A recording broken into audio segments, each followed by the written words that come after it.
வணக்கம். ஃபோர்ஸ்டஸ் head years வழங்கும் தமிழ்நாடு 360க்கு உங்களை வரவேற்பது நான் வினிதா ராஜா. தமிழகத்தில் உள்ள அனைத்து மாவட்ட நிகழ்வுகளையும் விரிவாக பார்ப்பதற்கு முன் தலைப்புச் செய்திகளை பார்க்கலாம். செங்கல்பட்டு மாவட்டம் ஒட்டியம்பாக்கத்தில் 1,26,00,000 ரூபாய் மதிப்பீட்டில் பல்வேறு வளர்ச்சி திட்டப் பணிகள். பூமி பூஜை செய்து தொடங்கி வைத்தார் சட்டமன்ற உறுப்பினர் அரவிந்த் ரமேஷ்.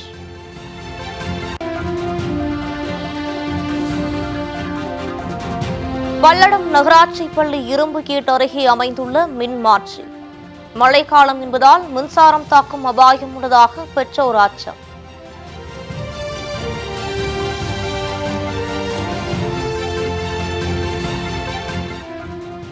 குப்பை கிடங்காக மாறி வரும் கடையநல்லூர் அனுமன் நதி ஆற்றுப்படுகை. பேரூராட்சி நிர்வாகத்தின் மீது சமூக ஆர்வலர்கள் குற்றச்சாட்டு.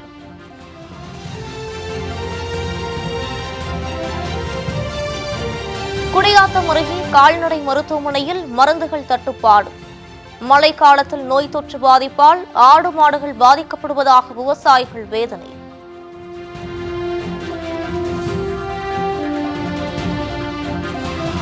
கள்ளக்குறிச்சி அருகே நீரோடை ஆக்கிரமிப்பால் விளைநிலங்கள் பாதிக்கப்படும் அவலம். விவசாயிகள் சந்திக்கும் பாதிப்பை விளக்கும் செய்தி தொகுப்பு.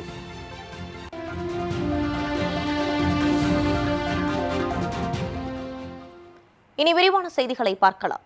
ஒட்டியம்பாக்கம் பகுதியில் பல்வேறு வளர்ச்சித் திட்டப் பணிகளை சட்டமன்ற உறுப்பினர் அரவிந்த் ரமேஷ் பூமி பூஜை செய்து தொடங்கி வைத்தார். செங்கல்பட்டு மாவட்டம் ஒட்டியம்பாக்கம் பகுதியில் 20 வருடங்களுக்கு முன்பு கட்டப்பட்ட சமுதாய நலக்கூடம் சிதிலமடைந்து காணப்பட்டது. இதனை புதுப்பித்து தர வேண்டும் என அப்பகுதி மக்கள் கோரிக்கை விடுத்தனர். இந்நிலையில் பொதுமக்களின் கோரிக்கையை ஏற்று சட்டமன்ற உறுப்பினர் அரவிந்த் ரமேஷ் தொகுதி மேம்பாட்டு நிதியிலிருந்து 1,26,00,000 ரூபாய் நிதி ஒதுக்கீடு செய்து புதிய சமுதாய நலக்கூடம் மாற்றும் 3 இடங்களில் காரிய மண்டபம் கட்ட ஏற்பாடு செய்தார். அத்துடன் கட்டுமான பணிகளை பூமி பூஜை செய்து தொடங்கி வைத்தார். இதனால் அப்பகுதி மக்கள் மகிழ்ச்சி அடைந்தனர்.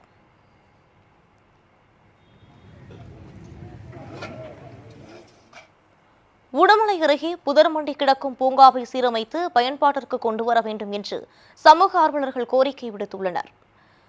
திருப்பூர் மாவட்டம் உடுமலை அருகே அபிராமி நகர் அமைந்துள்ளது. இங்கு குழந்தைகள் மற்றும் பொதுமக்கள் பயன்பெறும் வகையில் கடந்த 2 ஆண்டுகளுக்கு முன் நடைபாதையுடன் கூடிய பூங்கா அமைக்கப்பட்டது. அத்துடன் விளையாட்டு உபகரணங்களும் அமைக்கப்பட்டன. இதனால் அப்பகுதி குழந்தைகள் பூங்காவில் விளையாடி மகிழ்ந்தனர். அத்துடன் பொதுமக்கள் நடைபயிற்சி மேற்கொண்டு வந்தனர். இந்நிலையில் முறையான பராமரிப்பு இல்லாததால் பூங்காவில் புதர்கள் மண்டி பாம்பு உள்ளிட்ட விஷப்பூச்சிகள் தஞ்சமடைந்துள்ளன. மேலும் விளையாட்டு உபகரணங்களும் உடைந்து சேதமடைந்ததால் பூங்காவை பயன்படுத்த முடியாத நிலை ஏற்பட்டுள்ளது. எனவே பூங்காவை சீரமைத்து பயன்பாட்டிற்கு கொண்டுவர வேண்டும் என்று சமூக ஆர்வலர்கள் கோரிக்கை விடுத்துள்ளனர்.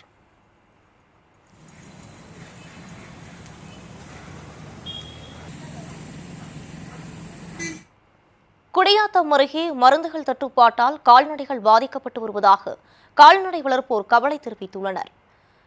வேலூர் மாவட்டம் குடியாத்தம் அடுத்த கல்லூர் கிராமத்தில் கால்நடை மருத்துவமனை இயங்கி வருகிறது.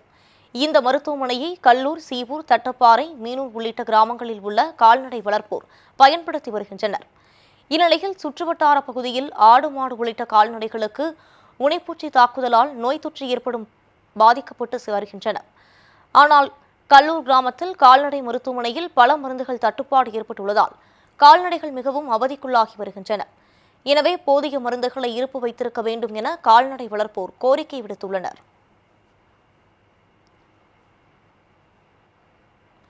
கடையநல்லூர் அருகே உள்ள அனுமன் நதி ஆற்றுப்படுகைகளை பேரூராட்சி நிர்வாகம் குப்பை கிடங்காக மாற்றி வருவதாக சமூக ஆர்வலர்கள் புகார் தெரிவித்துள்ளனர்.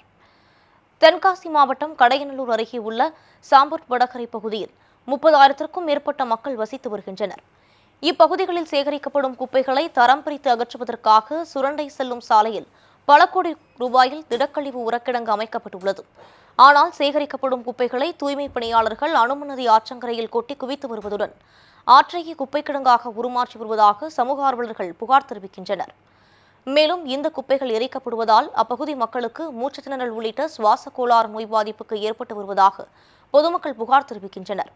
எனவே குப்பைகளை உரக்கிடங்கில் கொட்டவும் அனுமன் நதி ஆற்றுப்படுகைகளை தூய்மைப்படுத்தவும் கோரிக்கை விடுத்துள்ளனர்.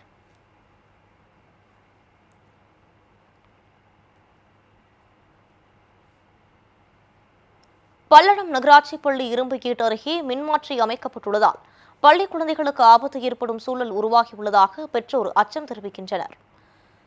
திருப்பூர் மாவட்டம் பல்லடம் அருகே என்ஜிகா சாலையில் நகராட்சி நடுநிலைப்பள்ளி செயல்பட்டு வருகிறது. இப்பள்ளியில் 100க்கும் மேற்பட்ட மாணவ மாணவியர் பயின்று வரும் நிலையில் பள்ளியை சுற்றிலும் புதிதாக சுற்றுச்சுவர் அமைக்கப்பட்டு இரும்பு கேட் போடப்பட்டுள்ளது.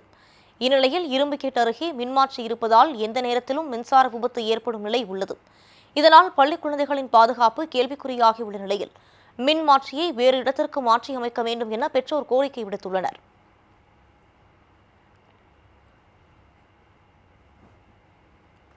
வத்தலக்குண்டு அருகே சென்றாய பெருமாள் கோயிலுக்கு செல்லும் மலைப்பாதையை சீரமைக்க பக்தர்கள் கோரிக்கை விடுத்துள்ளனர். திண்டுக்கல் மாவட்டம் பழைய வத்தலக்குண்டு பகுதியில் சுமார் 400 ஆண்டுகள் பழமை வாய்ந்த சென்றாய பெருமாள் கோயில் அமைந்துள்ளது. மலை மீது அமைந்துள்ள இக்கோயிலுக்கு பக்தர்கள் படிப்பாதையை பயன்படுத்தி வந்த நிலையில் முதியவர்கள், கர்ப்பிணிகள், மாற்றுத்திறனாளிகள் நலன் கருதி கோவிலின் பின்புறம் உள்ள மலையின் வழியாக வாகனங்கள் சென்று வர ஏதுவாக சாலை அமைக்கப்பட்டது. இந்த சாலை அமைக்கப்பட்டு 5 ஆண்டுகளை கடந்த நிலையில் சாலை பழுதடைந்து குண்டும் குழியுமாக காட்சியளிக்கிறது. இதனால் வாகனத்தில் செல்லும் பக்தர்கள் சிரமத்திற்கு உள்ளாகி வருகின்றனர். மேலும் பக்தர்கள் கீழே விழுந்து விபத்து ஏற்படும் நிலையும் உருவாகியுள்ளது. எனவே கோயிலுக்கு செல்லும் தார் சாலையை சீரமைத்து தர வேண்டும் என்று பக்தர்கள் கோரிக்கை விடுத்துள்ளனர். இங்க ஒரு 400 வருஷம் பழமையான கோவில் சென்றாய பெருமாள் கோவில். இந்த கோவில் வருஷம் புரட்டாசி மாசம் இந்த டைம்ல ரொம்ப கூட்டம் அதிகமா இருக்கும். கர்ப்பிணி பெண்கள் மற்றும் வயசானவங்க இவங்களாம் வர்றதுக்காக இந்த கோவில் நிர்வாகம் மூலமா ஒரு ரோடு போட்டாங்க இந்த சைட்ல. அது கொஞ்சம் ஒரு 4 வருஷத்துக்கு முன்னாடி போட்ட ரோடு இப்போ ரொம்ப டேமேஜ் ஆயிடுச்சு. அதனால இப்போ இந்த கடந்த புரட்டாசி மாசம் கூட நிறைய பக்தர்கள் இந்த ரோட்ல நிறைய கீழே விழுந்துட்டாங்க. ஆக்சிடென்ட்லாம் நிறைய நடக்குது. ரோடு ரொம்ப டேமேஜா இருக்கு. அதுக்காக பக்தர்களுக்கு ரொம்ப நாள் வரும் கோரிக்கை, இந்த ரோடை கொஞ்சம் சரி பண்ணி தருமாறு பழைய வத்தலக்குண்டு கிராம பொதுமக்கள் சார்பாக கேட்டுக்கொள்கிறோம். சூளகிரி பகுதியில் மாடுகள் மற்றும் கன்றுக்குட்டிகளுக்கு அம்மை நோய் வேகமாக பரவி வருவதால் விவசாயிகள் கவலையடைந்துள்ளனர். கிருஷ்ணகிரி மாவட்டம் சூளகிரி மற்றும் அதன் சுற்றுவட்டார பகுதிகளில் ஏராளமான விவசாயிகள் மாடுகளை வளர்த்து வருகின்றனர். இந்நிலையில் அப்பகுதிகளில் மாடுகள் மற்றும் கன்றுக்குட்டிகளுக்கு பெரியம்மை நோய் தாக்கம் ஏற்பட்டுள்ளது. நோய் தாக்குதல் காரணமாக கால்நடைகளின் உடல்நிலை மோசமடைந்து ஓரிரு நாட்களில் இறந்து விடுவதாக கூறப்படுகிறது. இதுகுறித்து கால்நடை பராமரிப்புத்துறை அதிகாரிகளுக்கு தகவல் தெரிவித்தும் எந்த நடவடிக்கையும் எடுக்கவில்லை என்று சூளகிரி விவசாயிகள் குற்றம் சாட்டி வருகின்றனர். அம்மை நோய் பரவலை கட்டுப்படுத்தவும் பாதிக்கப்பட்ட மாடுகள் உயிரை காக்கவும் மருந்துகளை வழங்குமாறு விவசாயிகள் கோரிக்கை விடுத்துள்ளனர். இந்த மாடுகளுக்கெல்லாம் புதுசாக டிசீஸ் 6 மாதம் நல்ல ஒரு டிசீஷன் வந்திருக்குது. இதனால் நிறைய மாடுங்க இறந்து போச்சு. மேற்கொண்டு இந்த மாடுங்களுக்கான அந்த டிசீஸ் எதனால் வந்துச்சு, அதுக்கு உண்டான மெடிசன் என்ன, அதனோட நடவடிக்கை அரசு அதிகாரிகள் எந்த அதிகாரிகளும் நடவடிக்கை எடுக்கலை. வாழ்வாதாரத்தோடு இருக்கக்கூடிய பசுமாடுகள் நம்பி வாழ்ந்திருக்கக்கூடிய மக்கள் இதனால் பெருமளவு பாதிக்கப்படுகிறார்கள். ஆகையால் இதுவரைக்கும் இருந்தக்கூடிய மாடுகளை விட மேற்படி இருக்கக்கூடிய மாடுங்களுக்கு இந்த டிசீஸ் லம்பி ஸ்கின் என்ற ஒரு டிசீஸ் தாக்காமல் இருக்கக்கூடியதுக்காக ஒரு தடுப்பூசி கண்டுபிடிக்கணும். மேட்டூர் அருகே 32 ஆண்டுகளுக்கு பின் முன்னாள் மாணவர்கள் சந்தித்து தங்களது நினைவுகளை வெளிப்படுத்தி அன்பை பரிமாறிக்கொண்டது நிகழ்ச்சியை ஏற்படுத்தியது. சேலம் மாவட்டம் மேட்டூர் அருகே கருமலைக்கூடலில் உள்ள ஜவஹர் அரசு உயர்நிலைப் பள்ளியில் கடந்த 1992ஆம் ஆண்டு 10ஆம் வகுப்பு பயின்ற 100க்கும் மேற்பட்ட முன்னாள் மாணவர்கள் 32 ஆண்டுகளுக்கு பிறகு சந்திக்கும் நிகழ்ச்சி நடைபெற்றது. அப்போது பள்ளி நுழைவாயில் முன் இருந்த பெட்டிக்கடை ஜவ்வு மிட்டாய், குச்சி மிட்டாய், பென்சில் மிட்டாய் போன்ற தின்பண்டங்கள் அவர்களை வரவேற்று ருசிக்க வைத்தது. இதனைத் தொடர்ந்து ஒழுக்கம், கல்வியை கற்பித்த ஆசிரியர்களை நினைவு கூறும் வகையில் நேரில் அழைத்து நன்றியும் மரியாதையும் செலுத்தினர். அன்றைய காலகட்டங்களில் நடைபெற்ற சுவாரஸ்யமான நிகழ்வுகளை நினைவு கூர்ந்து பேசியது நிகழ்ச்சியை ஏற்படுத்தியது. அதன்பின் தங்களது மகிழ்ச்சியை வெளிப்படுத்தும் வகையில் இசை மற்றும் நடன நிகழ்ச்சிகளும் நடத்தப்பட்டன. இதில் கலந்து கொண்ட பழைய மாணவர்கள் இளம் பருவத்திற்கு சென்றது போல் உற்சாகத்தில் திளைத்தனர். 32 வருஷத்துக்கு அப்புறம் நாங்கள் முன்னாள் மாணவர்கள்லாம் இந்த இடத்துல சந்திச்சிருக்கோம். ஸ்கூல் முடித்து போயிட்டு அதுக்கப்புறமா இப்போ தான் இந்த மாணவர்கள்லாம் நாங்கள் சந்திக்கிறோம். அப்போ சின்ன பசங்களாம் போனோம். இப்போ மீண்டும் பள்ளிக்கு போகலாங்கிற நிகழ்ச்சி மூலமாக ஆனால் அண்ணன், மாமா, தாத்தா, பெரியப்பா இந்த மாதிரி பெரிய பெரிய பதவிகளோடையும் பொறுப்புகளோடு இருக்கிறவர்கள்லாம் நாங்கள் சந்திச்சிருக்கோம். இங்கே வந்தப்போ 70s 80s முட்டாயெல்லாம் கொண்டு வந்து வச்சுருந்தாங்க. இதெல்லாம் மறுபடியும் எங்களுக்கு பள்ளிக்கூடத்துக்கு போன அனுபவத்தை கொடுத்தது. டீச்சர்ஸ் எல்லாம் இங்கே பார்க்குறப்ப மறுபடியும் நாங்கள் ஸ்கூலுக்கு போன ஃபீலிங்காக இருந்தது.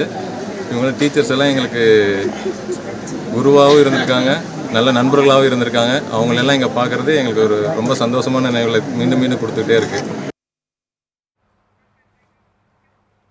வடகிழக்கு பருவமழை தீவிரமடைந்ததைத் தொடர்ந்து தென்காசி பகுதியில் விவசாயிகள் நாற்று நடும் பணியில் மும்முரமாக ஈடுபட்டு வருகின்றனர். வடகிழக்கு பருவமழை தீவிரமடைந்ததைத் தொடர்ந்து தமிழகத்தின் தென் மாவட்டங்களில் பரவலான மழை பெய்து வருகிறது. இதன் எதிரொலியாக தென்காசியில் உள்ள கண்மாய், ஏரி, குளம் உள்ளிட்ட நீர்நிலைகள் நிரம்பியுள்ளன. இந்நிலையில் கீழப்பாவூர், மேலப்பாவூர், திப்பம்பட்டி, அரியப்புரம், நாட்டார்பட்டி, ஆவுடையானூர் உள்ளிட்ட இடங்களில் நாற்று நடும் பணி நடைபெற்று வருகிறது. ஒரே நேரத்தில் பல இடங்களில் நாற்று நடும் பணி நடைபெறுவதால் தென்காசியில் விவசாய தொழிலாளர்களுக்கு தட்டுப்பாடு ஏற்படும் சூழல் உருவாகியுள்ளது. ஃபர்ஸ்ட் ஹெட்இயர்ஸ் வழங்கும் தமிழ்நாடு 360யில் அடுத்து வருவது ஊர் நிகழ்வுகளை விரைவாக வழங்கும் உள்ளூர் எக்ஸ்பிரஸ்.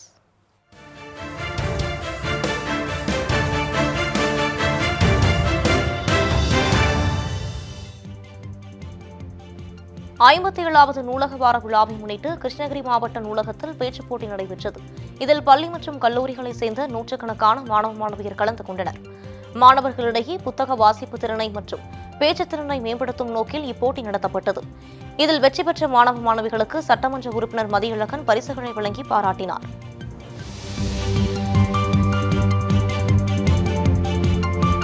திருச்சி மாவட்டம் திருவெரும்பூர் அருகே வலசை வரும் வெளிநாட்டு பறவைகளால் கிளியூர் ஏரி வேடந்தாங்கல் போல் மாறியுள்ளது. கிளியூரில் 380 ஏக்கர் பரப்பளவில் ஏரி அமைந்துள்ளது. இயற்கை எழில் அழகுடன் காணப்படும் ஏரிக்கு வருடந்தோறும் நவம்பர் மாதத்திலிருந்து மத்திய ஆசியா மற்றும் ஐரோப்பிய நாடுகளிலிருந்து பறவைகள் வலசை வருவது வழக்கம். தற்போது கிளியூர் ஏரியில் வெள்ளையர்வால் மூக்கன், உன்னிக்கொக்கு, பாமதாரா, சாம்பல் நாரை, ஊசிவால் வாத்து உள்ளிட்ட பறவைகள் காணப்படுகிறது.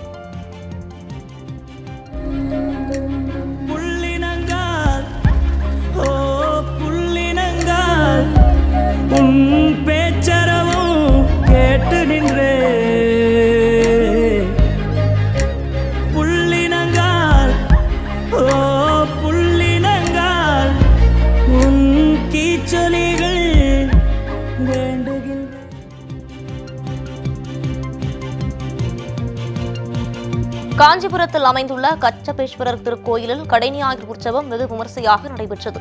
பெருமாள் ஆமை உருவில் வந்து சிவபெருமானை வணங்கிய ஸ்தலமாகவும் நோய்களை தீர்க்கும் பரிகார ஸ்தலமாகவும் இக்கோவில் விளங்கி வருகிறது.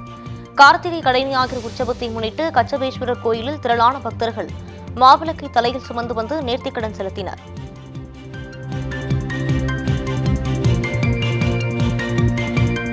தஞ்சாவூரில் கூட்டுறவு சங்கத்தில் அடகு வைத்த நகைகளை மீட்டுத் தரக் கோரி விவசாயிகள் மாவட்ட ஆட்சியரிடம் மனு அளித்தனர்.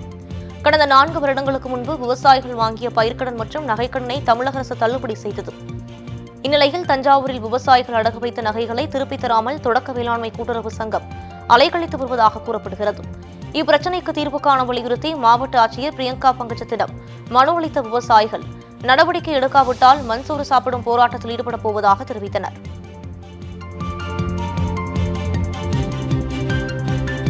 தென்காசியில் பெண்கள் மீதான பாலியல் வன்முறைக்கு எதிராக விழிப்புணர்வு பேரணி நடைபெற்றது. தமிழ்நாடு மாநில ஊரக வாழ்வாதார இயக்கம் சார்பில் நடத்தப்பட்ட இப்பேரணியை தென்காசி மாவட்ட ஆட்சியர் கமல்கிஷோர் தொடங்கி வைத்தார். மாவட்ட ஆட்சியர் அலுவலகத்தில் தொடங்கிய பேரணி நகரின் முக்கிய வீதிகள் வழியாக சென்று புதிய பேருந்து நிலையத்தில் நிறைவடைந்தது. இதில் வருவாய்த்துறை அதிகாரிகள், மகளிர் குழுவினர் உட்பட 500க்கும் மேற்பட்டோர் கலந்து கொண்டனர்.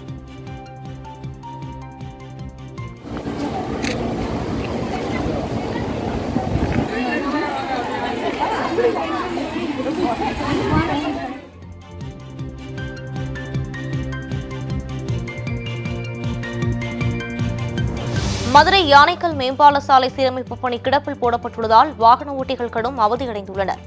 மதுரை கோரிப்பாளையம் மற்றும் சிம்மக்கல் பகுதியை இணைக்கும் யானைக்கல் மேம்பால சாலை சேதமடைந்திருந்தது. இதனை சீரமைக்கும் பணி கடந்த சில நாட்களுக்கு முன்பு தொடங்கியது. தற்போது சீரமைப்பு பணி கிடப்பில் போடப்பட்டுள்ளது. தார் போடாமல் சாலையில் ஜல்லிக்கற்கள் மட்டுமே கொட்டப்பட்டுள்ளதால் தூசி துகள்கள் பறந்து வாகன ஓட்டிகளுக்கு கண் எரிச்சல், சுவாச கோளாறு போன்ற பாதிப்புகள் ஏற்படுகிறது. எனவே மாநகராட்சி நிர்வாகம் சாலையை சீரமைக்கும் பணிகளை மீண்டும் தொடங்க வேண்டும் என்று பொதுமக்கள் வலியுறுத்தியுள்ளனர்.